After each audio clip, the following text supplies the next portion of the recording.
But the best thing that happened to me, no one helped me. No one felt sorry for me. No one looked at me and said, like this day and age, they'll take you in and they'll tell everybody, stop picking on this person. Back then, they didn't care. The KKK marched in our 4th of July parades. They had to stay 100 yards back, but they marched in it. Wow. That's how this town was. And my mom cared about me, but my dad took our soul. And she, did the best she could. I had to figure out I wasn't going to be a punk kid all my life. So the only way I could turn around was to suffer. I had to build calluses in my brain the same way I built calluses on my hands. So I broke the Guinness Book of World Records for pull-ups a long time ago, but I failed at it twice. And I did 67,000 pull-ups in trying to break this record.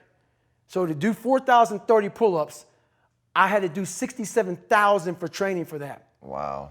And so what I realized is for me to become the man I wanted to become, I saw myself as the weakest person God ever created. But I never blamed God for anything he did to me. So I wanted to change that to be the hardest man ever created. Am I that? I don't know, but you had to have a goal. Right. And my goal when I was sitting there, not going to school, being bullied, having no self-esteem, my goal was the only person that's going to turn this person around is me. And the only way I can turn it around is put myself through the worst things possible a human being can ever endure.